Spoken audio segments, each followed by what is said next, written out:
toute douleur qui s'était logée dans les nerfs, au nom de Jésus-Christ, elle s'en va. Elle s'en va au nom de Jésus-Christ. Je chasse toute forme de migraine et toute forme de douleur au nom de Jésus. Reçois cela par la foi. Au nom de Jésus-Christ. Au nom de Jésus, je prie. Reçois ta guérison, quel que soit ce que tu as. Quel que soit, Seigneur, au nom de Jésus. Je prie au nom de Jésus. Merci, Seigneur, pour ta fille. Je viens contre toute forme de migraine, tout nerf qui tirait. Au nom de Jésus. Que ta guérison prenne place maintenant. Et que toute douleur s'en aille maintenant. Je parle à tout esprit qui s'était logé. Tout esprit qui a attaqué tes nerfs au nom de Jésus. Qu'il se taise maintenant et qu'il s'en aille. Au nom de Jésus, sois guéri. Merci Seigneur pour ta grâce. Merci pour ta fille. Qu'elle reçoive pleinement sa guérison. Et que toute douleur s'en aille maintenant au nom de Jésus-Christ de Nazareth. Reçois cela par la foi. Au nom de Jésus. Est-ce que quelqu'un peut prier et adorer le Seigneur? Ici établis ta demeure. Ici. Merci Seigneur. Ce lieu est ton trône. Après ça t'allait baba. Ici établis. Et ici Jésus. Alléluia. Acclame avec moi le Seigneur.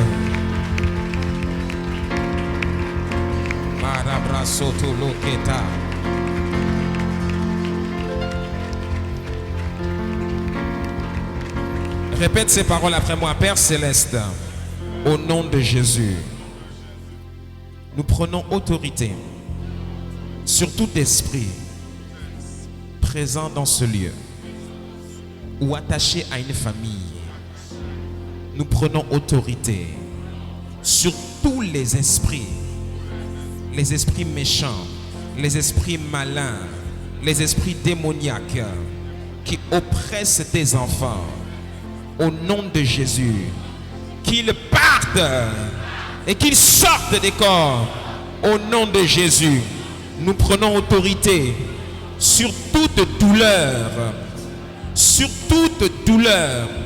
toute oppression, sur nos membres, sur nos nerfs, sur nos os, dans notre sang. Au nom de Jésus, qu'ils partent. Au nom de Jésus, nous venons contre toutes les forces des ténèbres qui s'attaquaient à nos corps. Au nom de Jésus, nous brisons leur pouvoir. Nous détruisons leur emprise. Au nom de Jésus, tout homme fort qui s'attaque à l'un d'entre nous, nous prenons autorité sur lui et qu'il tombe au son de notre voix. Au nom de Jésus, que la guérison soit notre partage à la maison du bâtisseur. Au nom de Jésus, nous déclarons et nous décrétons aucun malade, aucune stérile et aucun stérile. Au nom de Jésus, nous prenons autorité sur les serpents, les scorpions et sur toute la puissance de l'ennemi. Et nous déclarons que rien ne peut nous nuire par la puissance du Saint-Esprit. Au nom de Jésus, nous parlons à toute entité démoniaque en cette fin d'année qui a été mandatée afin de causer le malheur sur notre route. Au nom de Jésus, nous la renversons, nous la détruisons et nous la mettons dehors. Au nom de Jésus, nous sommes bénis en Jésus-Christ de toutes sortes de bénédictions en Jésus-Christ dans les lieux célestes. Merci Seigneur. Nous le scellons au nom de Jésus. Amen. Amen. Amen. Est-ce que quelqu'un peut acclamer bien, bien fort? Voilà. Avant de t'asseoir, trouve au moins 5 personnes et dis-leur que Dieu te fasse prospérer. Tsalak.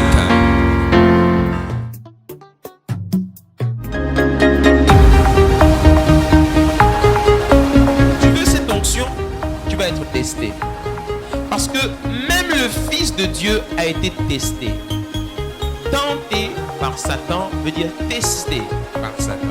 La récompense, elle est que pour ceux qui excellent. Elle n'est pas pour ceux qui ont des vies en dents de scie. C'est pour ça que beaucoup de chrétiens n'opèrent pas dans le miraculeux et l'extraordinaire. Ceux qui sont constants avec Dieu, ce sont ceux-là qui opèrent dans l'onction. Dieu est créateur. Et Dieu crée d'abord par la foi. Il le voit dans son esprit, les chaussures, les stylos, les montres, tout. Ce sont des gens qui ont pensé et qui l'ont créé. La question que Dieu vous pose, c'est: et toi, c'est quand que tu crées quelque chose qui est à toi?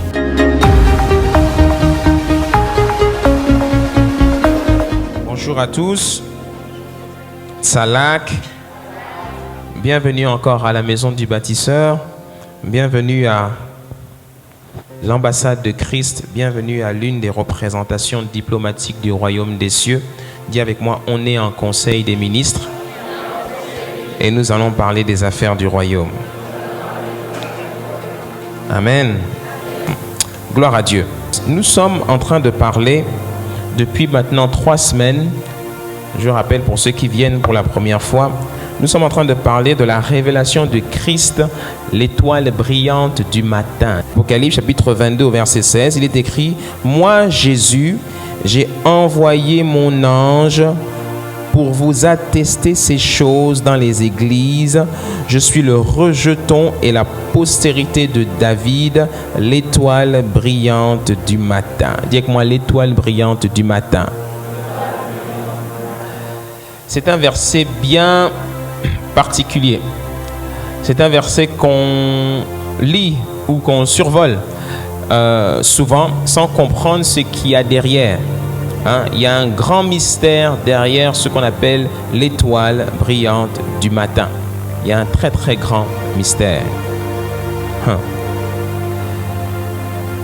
Et parce que ce mystère est grand et que beaucoup de choses doivent être dites là-dessus, on a décidé de s'arrêter dessus. On a évoqué la révélation du mystère caché derrière le matin. Derrière le matin, il y a beaucoup de choses. Quand tu te lèves le matin, il y a beaucoup de choses qui se sont passées ou qui se passent autour de toi. J'ai appris une chose dans la vie, c'est à ne pas être ignorant. Si tu es ignorant dans la vie, tu vas finir très mal. J'ai appris dans la vie aussi que dans le monde et même dans l'esprit, tout est une question de rapport de force. Ce n'est pas parce que tu es chrétien que tu seras plus fort ou meilleur que les autres.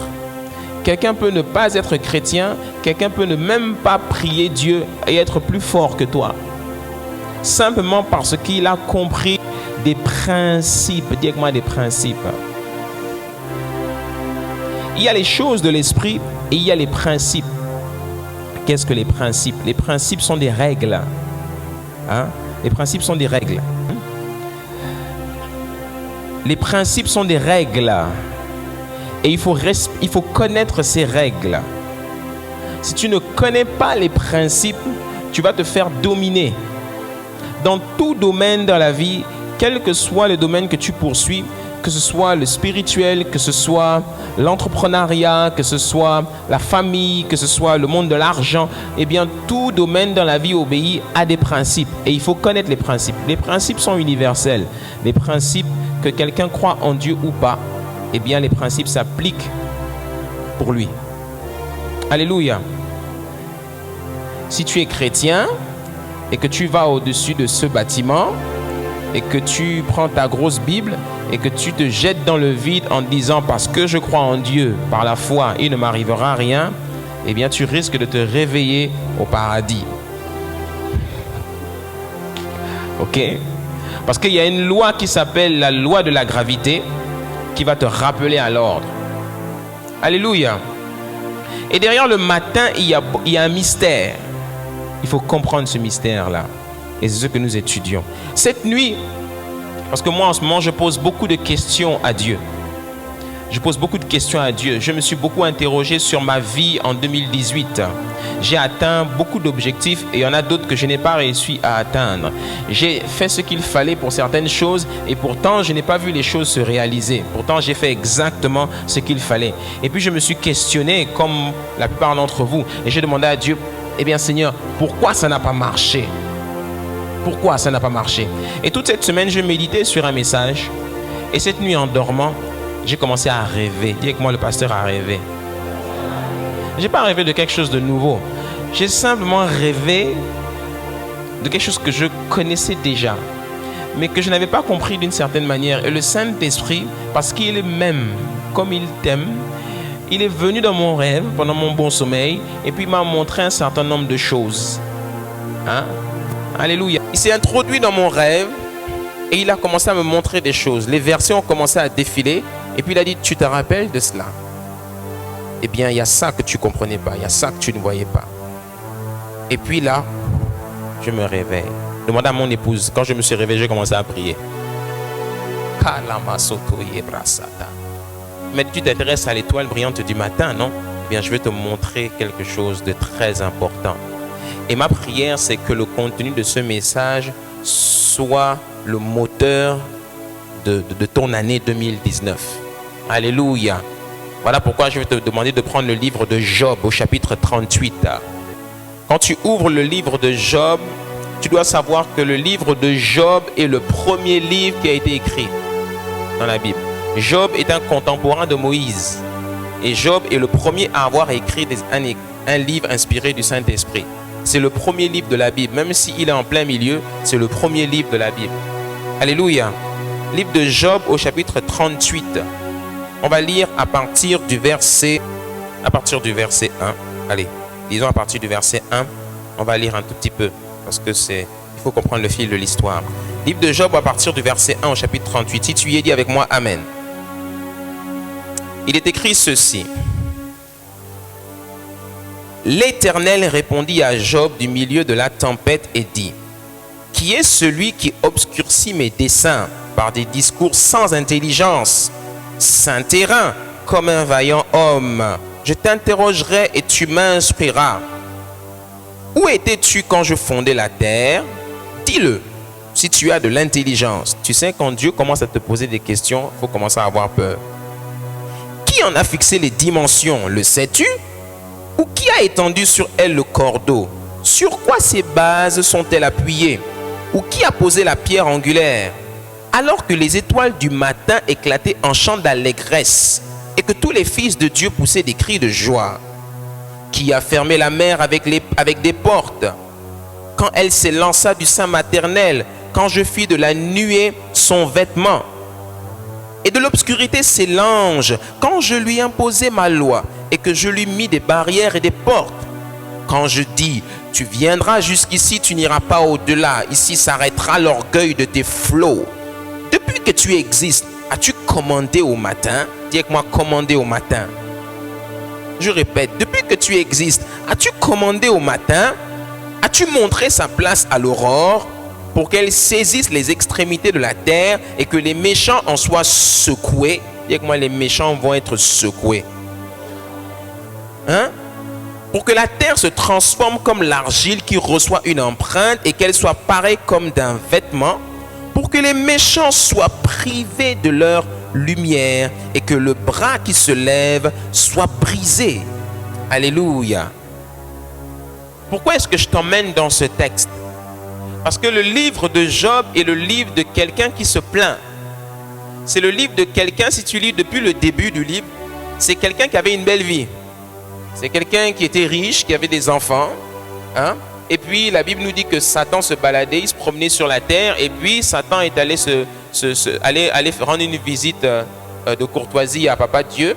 Et puis là, il s'est retrouvé avec ses frangins, les autres anges. Et puis Dieu ouvre la discussion. Est-ce que tu as vu mon serviteur Job sur la terre? Il est intègre, il n'y a personne comme lui. Et Satan lui dit, ouais, peau pour peau, œil pour œil, dent pour dent. C'est parce que tu lui as donné tout son pognon là qu'il joue les chrétiens. Tu vois, enlève-lui ça et puis tu verras. Ok, vas-y, enlève-lui mais ne touche pas à sa vie. Hein? Satan va revenir. Hey, Satan, où étais-tu? de là et de là, de là à là, je me baladais sur la terre. Et as-tu encore vu mon serviteur Job? Hein? Tu as vu, il n'y a personne comme lui sur la terre. Il est fidèle et intègre. Satan dit, oh, peau pour peau, enlève-lui tout ce qui lui est cher, ses enfants, etc. Et tu verras s'il ne te maudit pas en face. Dieu dit, ok. C'est dans ce passage-là que je questionne souvent Dieu en lui disant, pourquoi tu permets parfois à Satan de nous taper? Comment Dieu lui-même en personne, la Bible est bizarre. C'est vrai, parce que parfois même tu as du mal à croire ce qui est écrit là-dedans. Comment Dieu, le créateur des cieux et de la terre, va discuter avec le diable? Il sait que ce diable-là veut ta mort et puis il lui dit, vas-y. C'est bizarre, hein? Ce Dieu-là. Pourtant, c'est le Dieu auquel nous croyons.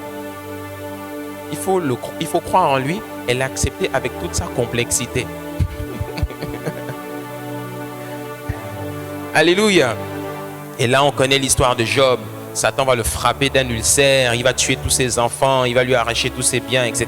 Et là, le livre de Job s'ouvre avec maintenant une série d'histoires, de plaintes, de discussions, où il n'arrête pas de se plaindre. Sa femme qui lui dit, maudit Dieu en face, etc., etc., etc. Et au chapitre 38, Dieu maintenant se met à parler. Et Dieu lui dit, hey, qui est celui qui obscurcit mes desseins par des discours sans intelligence? Il ouvre son débat avec cette phrase. Qu'est-ce qu'il est en train de dire ici? Il est en train de dire, est-ce que tu sais que moi, j'ai des desseins, moi, j'ai des objectifs à atteindre pour la terre et pour ta vie. Mais à cause de tes plaintes, tu bloques mes plans. Est-ce que tu sais qu'on peut bloquer l'accomplissement du plan de Dieu pour sa vie avec sa bouche parce qu'on se plaint? C'est ce que Job faisait. Job se plaignait tout le temps. Je n'ai pas ci, oh, je n'ai pas ça. Je suis malade, oh, pourquoi? Hein? Maudit soit le jour où je suis venu au monde, oh, etc. Le sein de la femme qui m'a mis au monde, maudit soit son sein, etc. Il disait des paroles fortes.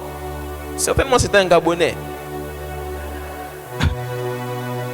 Ça ne va pas, ça ne va pas, ça ne va pas, etc. Même le petit Élu est venu lui dire, tu sais, hein? Je me rends compte aujourd'hui que la sagesse, on ne se fie pas aux cheveux blancs pour dire que quelqu'un est sage. Parce que quand je te vois, je dis, tu es vraiment stupide. Comment Dieu t'a béni comme ça, et puis tu te plains encore, etc. Et tu lis toutes sortes de discussions dans le livre. Et là, Dieu lui dit, arrête d'obscurcir mes desseins. Hein? Maintenant, je vais te poser un certain nombre de questions. Je vais te questionner et puis tu m'instruiras comme tu es quelqu'un qui connaît tout. Et en fait, Dieu est en train de lui dire que même dans ton malheur, il y a un objectif. Je ne suis pas fou. Si j'envoie un malheur dans ta vie, c'est une scène du film. Ça fait partie du suspense. Alléluia. Ouais. Donc tu penses que ton malheur là, c'est la fin de ta vie. Dieu dit, ça fait partie du film. Dis moi, ça fait partie du film. Parce que ta vie a besoin d'être un peu pimentée. Il faut du suspense. Si un film est ennuyant comme les novellas que vous regardez tout le temps là, c'est pas intéressant. Il faut qu'il y ait de l'action, il faut qu'il y ait un combat, il faut qu'il y ait des larmes, il faut qu'on voit l'acteur principal en train de pleurer, tout ça, en train de regretter sa dulcinée, mais pourtant à la fin, il arrive à la ressusciter. Ouais. Quand tu te relèves là et que tu pries et que ta bénédiction finit par arriver, les anges aussi sont avec les peuples quand nous. Oh.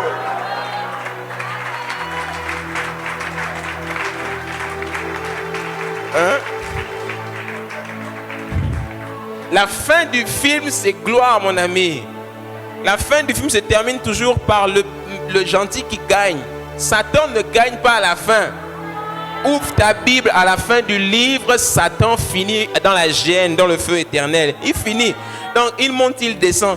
Dieu a même déjà écrit le scénario pour lui dire que Joe, c'est moi qui ai écrit le film. C'est pas l'acteur qui décide de la fin du film, c'est le scénariste.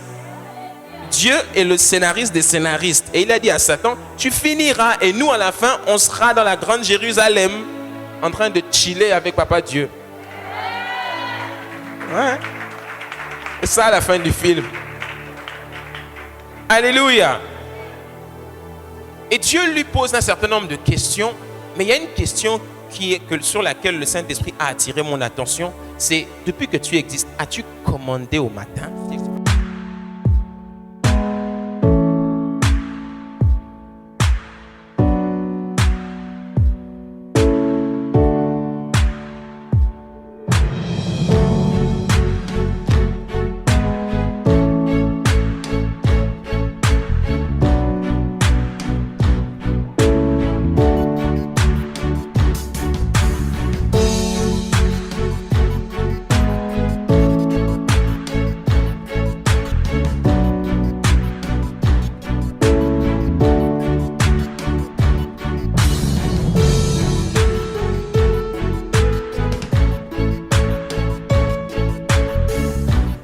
montre-moi commander au matin.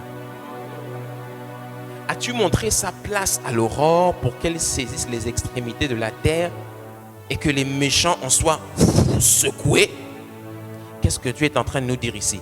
Dieu est en train de nous dire ici que, est-ce que tu sais que le matin a des oreilles? Le matin n'est pas le matin que tu crois.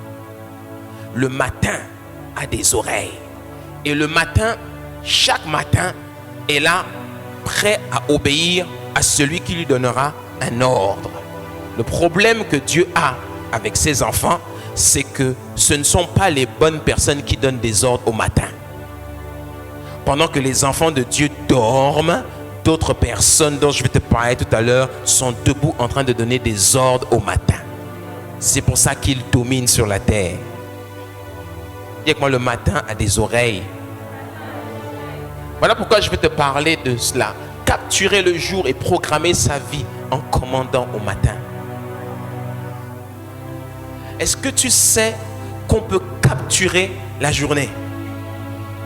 Chaque journée peut être saisie. Chaque journée peut être capturée comme on capture un animal. Comment? En commandant au matin. Qu'est-ce que c'est que commander au matin?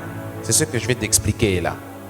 Je suis en train de te révéler, je vais te parler d'un des plus grands secrets du combat spirituel. Si tu veux réussir dans la vie, comprends le mystère caché derrière le matin. Comme je l'ai dit la semaine dernière, le matin est composé de deux parties, une partie de nuit et une partie de jour. Mais le jour est déterminé par ce qui se passe la nuit.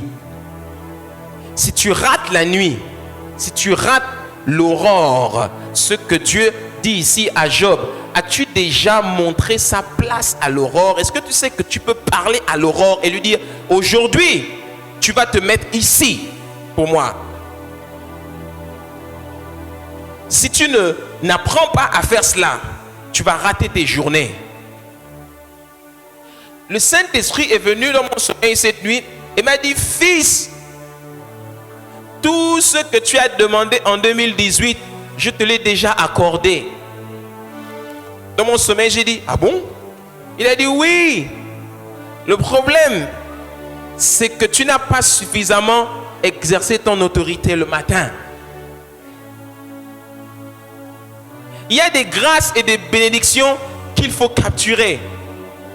Et si tu ne te lèves pas pour les capturer, il y a des gens qui se sont levés avant toi et qui ont fait des incantations et des prières sataniques et qui ont capturé tes grâces et tes bénédictions le matin.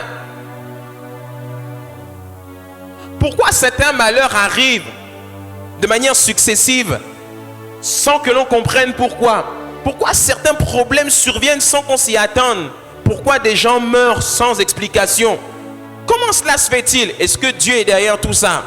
Pour la plupart du temps, non. Donc il y a des gens qui sont derrière en train de tirer les ficelles sur la destinée des êtres humains. Et les enfants de Dieu ne comprennent pas les mystères cachés derrière la prière. Il y a une puissance derrière la prière, mais pas n'importe quelle prière. As-tu remarqué que parmi toutes les religions qui existent, la plupart des religions ordonnent à leurs fidèles de se lever tôt le matin pour prier? Il y en a même qui font 5 prières par jour. Et leur première prière se fait à 5 heures du matin. Alors que toi, tu dors. Pourquoi?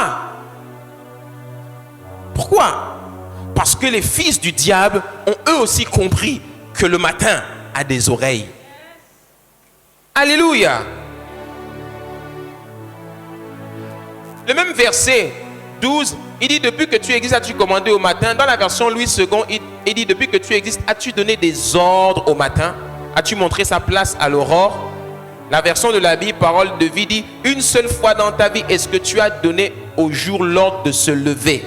Ça veut dire que tu as la possibilité, tu as le pouvoir de donner un ordre au jour. Lève-toi. Est-ce que tu sais que tu as le pouvoir de te lever avant le lever du soleil, avant le lever du jour, et puis dire, jour, je me suis levé avant toi, donc j'ai autorité sur toi aujourd'hui. Mais parce que tu te lèves après le lever du jour, c'est lui qui a autorité sur toi et toutes les personnes qui lui ont donné des ordres ont autorité sur toi. Alléluia. La maison du bâtisseur, le Saint-Esprit m'a donné ce message parce qu'il veut qu'on augmente notre niveau de prière. Et je vous le dis, en tant que berger de l'église, je vous dis, vous ne priez pas assez. Vous ne priez pas assez. Le Gabon, pour ne pas dire les Gabonais, vous ne priez pas assez. Je le dis, vous ne priez pas assez. Il y a quelqu'un qui dit, est-ce que tu penses que c'est par les prières qu'on résout les problèmes? Oui. Si tu penses que c'est par tes compétences, ton argent, tes positions sociales que tu vas résoudre des problèmes, tu seras fortement étonné de voir qu'il y a des choses que tu ne contrôles pas. Il y a des choses qui se contrôlent seulement dans l'esprit. Ouais. Tu as reçu ta promotion, tu as été élevé en dignité, tu es là, et puis du jour au lendemain, boum, boum, boum, boum, même à l'heure t'arrives, tu ne sais pas d'où ça vient. Comment est-ce que c'est arrivé? Tu roules tranquille, tu roules à la vitesse autorisée, sans problème, et puis un camion sort de nulle part, son frein a lâché et bam, il te ramasse. Comment c'est arrivé? Il y a des gens qui tirent les manettes derrière et qui coupent le fil de la destinée des gens. C'est ce qui est arrivé à Ézéchias. Ézéchias, dans le livre de Ésaïe, il avait dit quoi? Qu'il était fortement malade. Et quand il était malade, le prophète Ésaïe est entré dans sa chambre. Il a dit, fais tes valises, ce soir tu meurs, tu rentres à la maison. Ézéchias tourna sa tête contre le mur, il se mit à pleurer et dit, Seigneur, souviens-toi de tout ce que j'ai fait pour toi. Voilà, maintenant quelqu'un s'est levé et a coupé le fil de ma vie. C'est la parole qu'Ézéchias a dit. Et Dieu vit ses larmes, entendit sa prière et dit au prophète, retourne. Quand le prophète est retourné, il a dit au prophète, va lui dire que je rajoute 15 ans à sa vie. J'espère que vous avez passé un excellent moment dans la présence de Dieu en regardant ce message, qu'il vous a édifié et qu'il vous a permis de vous rapprocher encore un peu plus de notre Seigneur Jésus-Christ. Si vous voulez vous procurer cet enseignement, eh bien vous pouvez nous contacter par téléphone, par email ou bien tout simplement vous rendre sur notre site internet www.lamaisondubâtisseur.com. Mais avant de nous séparer, je voudrais vous inviter à prendre la décision la plus importante de votre vie, celle d'accepter Jésus-Christ comme votre Seigneur et votre Sauveur. Et pour cela, je vous invite à faire cette prière avec moi. Seigneur Jésus, me voici devant toi. Je te demande pardon pour mes fautes et mes péchés. Aujourd'hui, je suis né dans le royaume de Dieu. Accorde-moi la grâce de marcher chaque jour selon ta parole et dans l'obéissance de ta parole. Au nom de Jésus-Christ. Amen. Bienvenue dans le royaume de Dieu. Maintenant que vous avez fait cette prière, méditez la parole de Dieu tous les jours. N'hésitez pas et continuez toujours de prier et restez toujours connectés à la présence de Dieu. Je vous aime et je vous dis à très bientôt. On est ensemble. Bye bye.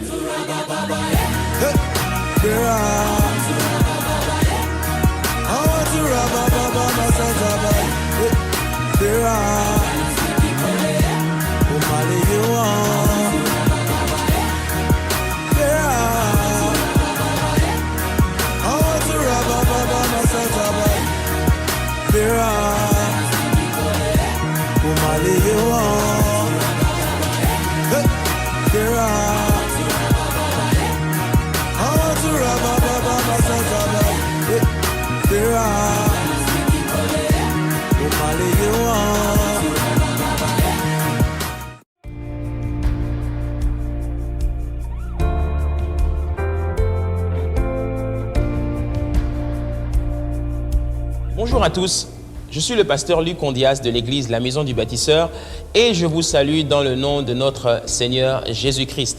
Je fais cette petite vidéo simplement pour vous apporter un message de la part de notre Seigneur Jésus-Christ. Notre Seigneur Jésus-Christ m'a instruit, ainsi que toute la famille La Maison du Bâtisseur, à nous engager dans une œuvre missionnaire intitulée 5000 missionnaires. Une œuvre missionnaire dans laquelle nous voulons vous aussi, vous qui regardez à la télévision, vous qui participez dans les réseaux sociaux, eh bien, vous aussi, on veut vous impliquer dans cette œuvre missionnaire. Pourquoi 5000 missionnaires? Eh bien, rappelez-vous qu'il y a 2 passages dans la Bible très importants qui évoquent ce chiffre de 5000 personnes. Le premier, c'est lorsque Jésus-Christ a fait le miracle de la multiplication des pains. Dans le livre de Marc, au chapitre 6, au verset 44, eh bien, la Bible précise qu'ils furent au nombre de 5000 personnes qui mangèrent. D'autre part, dans le livre des Actes, au chapitre 4, au verset 4, après que Pierre et Jean eurent prêché aux foules, eh bien, la Bible nous précise que le nombre de personnes qui crurent et qui contribuèrent à construire l'église de Jérusalem, eh bien, ils étaient au nombre de 5000. Et il est précisé que une grande grâce reposait sur ces 5000 personnes. Et il n'y avait parmi eux aucun indigent, aucun pauvre. Alléluia! Donc, nous voulons vous impliquer. Vous aussi, vous qui regardez au travers des médias, vous qui nous suivez à la télévision, vous qui nous regardez sur les réseaux sociaux, on veut vous impliquer vous aussi dans cette œuvre missionnaire. À quoi servira votre soutien? Votre soutien, il servira premièrement à l'achat et à la distribution de Bibles partout où nous irons. Votre semence contribuera aussi à acheter du matériel de sonorisation professionnel pour l'organisation de campagnes d'évangélisation en plein air, ainsi que toute la logistique et le matériel roulant nécessaire pour le transport. Car nous voulons aller dans les 9 provinces, dans toutes les villes du Gabon et l'arrière-pays pour répandre la bonne nouvelle du royaume de Dieu au plus grand nombre. Votre semence, votre soutien dans cette œuvre de 5000 missionnaires nous permettra aussi d'acheter du matériel vidéo pour couvrir tous les événements, les déplacements des missionnaires et bien entendu vous rendre témoin de ce que Dieu fait. Ensemble, nous pouvons faire des exploits avec Dieu. Ensemble, on peut toucher beaucoup de monde.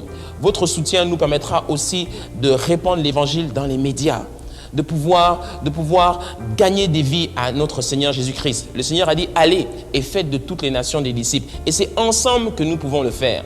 Nous croyons que la maison du bâtisseur, ce n'est pas juste quelques personnes qui sont entre 4 murs. La maison du bâtisseur, c'est vous et nous.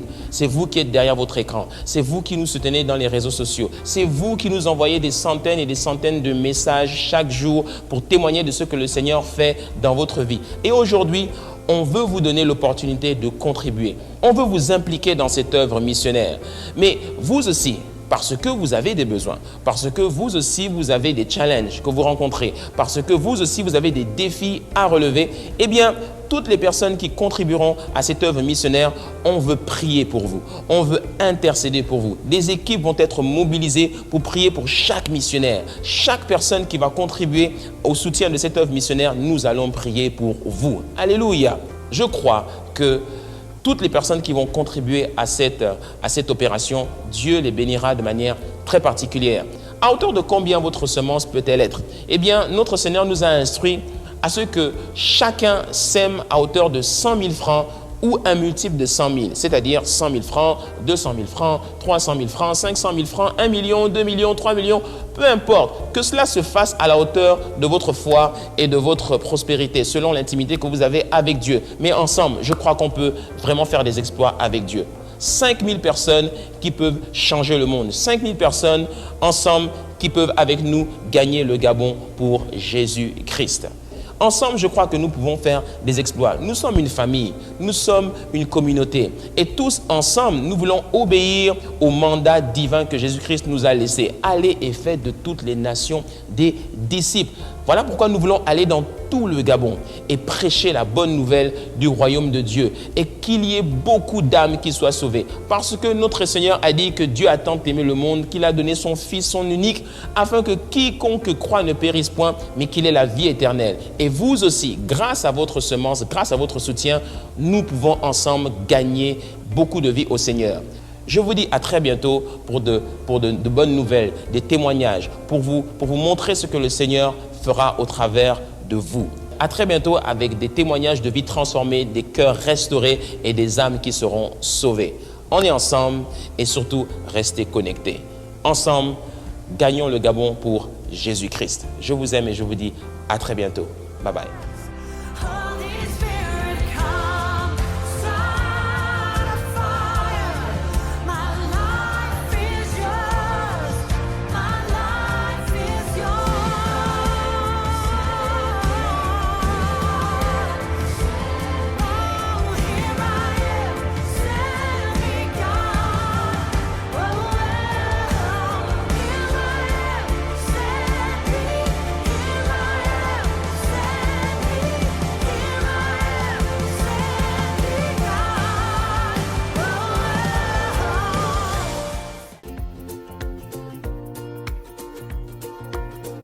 décidez de contribuer à la mission et transformer des vies grâce à votre don pour la gloire de Jésus-Christ.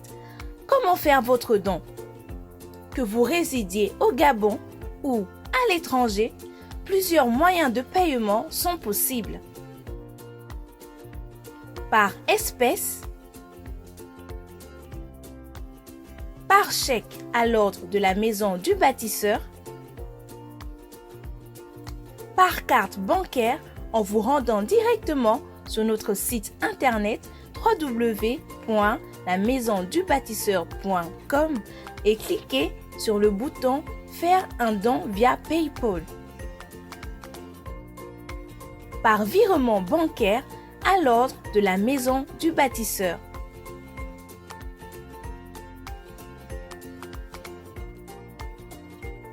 Par mobile via Airtel Money en envoyant votre don au 07 96 23 22 ou via MobiCash en envoyant votre don au 02 56 45 62. Par transfert d'argent MoneyGram ou Western Union. Pour avoir le nom du contact à qui l'envoyer, appelez-nous au 04 65 60 56. Surtout, assurez-vous toujours d'accompagner votre paiement de la mention 5000 missionnaires. Vous pouvez également venir déposer votre don directement à l'église La Maison du Bâtisseur. Nous sommes situés à Angondje, Akanda, au rond-point du stade, après le Beaulieu, à l'angle de la pharmacie et l'Iconia 2. Votre contribution peut être ponctuelle ou mensuelle en plusieurs fois selon vos possibilités. Vous pouvez revoir cette vidéo sur notre page Facebook, sur notre site internet et sur nos chaînes YouTube. Ensemble, gagnons le Gabon pour Jésus-Christ. Que Dieu vous bénisse. Talak!